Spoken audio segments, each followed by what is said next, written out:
નમસ્તે દોસ્તો. હાલ હું માનવ પરિવાર ટ્રસ્ટ મનોદિવ્યાંગ સંસ્થાના કેમ્પસમાંથી ધવલ ભાયાની વાત કરું છું. માનવ પરિવાર ટ્રસ્ટ છેલ્લા 12 વર્ષથી એવા લોકોની મદદ કરે છે કે જેને રહેવા માટે, ખાવા માટે અને દવા માટેની કોઈ વ્યવસ્થા નથી અને માનસિક રીતના અસ્થિર છે.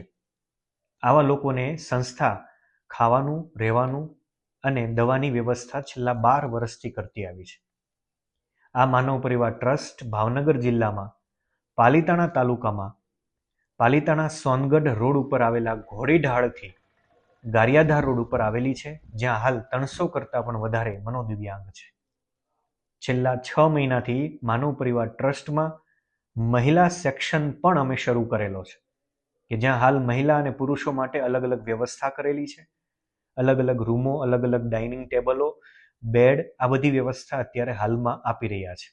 આ વિડીયોનો હેતુ તમને સૌને એક નાનકડી અમારા વતી એક રિક્વેસ્ટ કરવાનો છે કે તમે કોઈ પણ જગ્યાએ જતા હો, તમે ગામમાં, શહેરમાં, ગમે ત્યાં તમે આવો કોઈ મનોદિવ્યાંગ વ્યક્તિ જુઓ કે જેને રહેવાની કોઈ સુવિધા નથી, રોડ ઉપર રહી છે અને કોઈ પણ વ્યક્તિ એને હેરાન કરતા હોય છે, તો આવા વ્યક્તિને અમારા સુધી પહોંચાડવા માટે તમે ડિસ્પ્લે ઉપર આપેલા નંબર ઉપર કોન્ટેક્ટ કરો.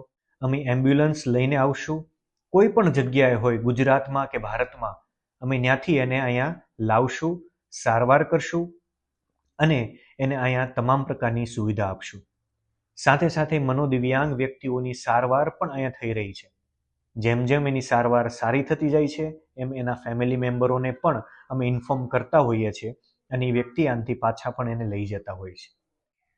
તો આ માનવીના કામમાં, માનવ સેવાના કામમાં તમે સૌ અમારો એક નાનકડો એવો સહયોગ કરો. દરેક વ્યક્તિ નાનો સહયોગ કરશે તો આ માનવ પરિવાર ટ્રસ્ટનો જે હેતુ છે આપણે ઘણા બધા લોકો સુધી પહોંચાડી શકશું. હાલ માનવ પરિવાર ટ્રસ્ટમાં એટલું ફંડિંગ નથી કે અમે સોશિયલ મીડિયાના મારફતે પ્રમોશન કરી અને દરેક લોકો સુધી પહોંચીએ. એટલા માટે આ એક વિડીયોના મારફતે તમને સૌને એક રિક્વેસ્ટ કરીએ છીએ કે તમે તમારા ફેસબુક, ઇન્સ્ટાગ્રામ, વોટ્સઅપ ઉપર જો આ વિડીયો મૂકશો તો અમને એક બહુ મોટી સહાય મળશે. કેમ કે દરેક વ્યક્તિના પર્સનલ ફેમિલી, મિત્રો, આ બધાનો 50, 100, 150, 200, 500 જણાનું ગ્રુપ હોય છે. જો તમે એક વિડીયો 24 કલાક માટે અમારો મૂકશો તો અમને 50, 100, 500 જણા લગી અમારી કનેક્ટિવિટી બનશે, અમારી માહિતી જશે અને એ 500 જણા જ્યારે રોડ ઉપર નીકળતા હશે તે માનવ પરિવાર ટ્રસ્ટની આંખ અને કાન બનશે. તો સૌને એક રિક્વેસ્ટ કરવામાં આવે છે કે જો આવા કોઈ વ્યક્તિ હોય તો અમારા સુધી એને જરૂર પહોંચાડો. અને આ માનવ પરિવાર ટ્રસ્ટ ભાવનગરમાં રજિસ્ટર NGO છે અને દરેક વ્યક્તિનું પોલીસ વેરિફિકેશન પણ અમે કરીએ છીએ, જેથી કરીને સંસ્થાની તમામ વસ્તુ એક ટ્રાન્સપરન્સી સાથે અમે લોકો સુધી પહોંચાડવાનો પ્રયત્ન કરીએ છીએ. સંસ્થા સવાર, બપોર અને સાંજનું ભોજન જ્યારે યુટ્યુબ ચેનલ ઉપર લાઈવ કરે છે તો દરેક વ્યક્તિ એ પણ જોઈ શકે છે કે અમે દરેક વ્યક્તિઓને જે ભોજન આપીએ છીએ, સંસ્થામાં જે એક્ટિવિટી થાય છે, તો અમે સંસ્થાના યુટ્યુબ ચેનલ પર લાઈવ કરીને પણ અમે આ દેખાડતા હોઈએ છીએ. સંસ્થાની યુટ્યુબ ચેનલ માનવ પરિવાર ટ્રસ્ટ લખશો એટલે તમને યુટ્યુબ ચેનલ પણ મળી જશે. તો દરેક દર્શક મિત્રો અમને એક આ નાનકડી જો હેલ્પ કરી દેશે તો અમે અમારો હેતુ લાખો લોકો સુધી પહોંચાડવામાં સક્ષમ બનીશું.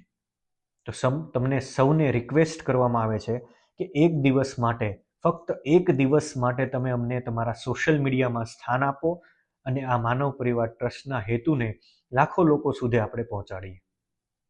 આ વિડીયો સાંભળવા માટે તમારો ખૂબ ખૂબ આભાર અને શેર કરશો તો અમે દિલથી તમારું ધન્યવાદ કરીએ છીએ. અને જો તમે માનવ પરિવાર ટ્રસ્ટને કોઈ પણ રીતના મદદરૂપ થવા માંગતા હો, કપડાં આપીને, દવા આપીને, ભોજન આપીને, તો નીચે ડિસ્પ્લે પર નંબર આપેલો છે. અને તમે ફાઇનાન્શિયલ પણ મદદ કરવા માંગતા હો તો સંસ્થા ઉપર આવો, વિઝિટ કરો અને જો તમને અમારું કાર્ય વ્યવસ્થિત લાગે છે અને અમે કહીએ એ પ્રમાણે લાગે છે તો જરૂર તમે મદદ કરજો. અને એના માટે ડિસ્પ્લે ઉપર અમે QR કોડ પણ આપેલો છે. અને જો ભાવનગર અથવા તો સૌરાષ્ટ્રના પ્રવાસમાં આવવાનું થાય તો જરૂર અમારી સંસ્થાનો એકવાર વિઝિટ કરજો. કેમ કે વિઝિટ કર્યા પછી તમને ખ્યાલ આવશે કે જે આપણે ભગવાને જે આપણને શરીર, મન અને મગજ જે સારું આપ્યું છે એ આ લોકોને નથી આપ્યું.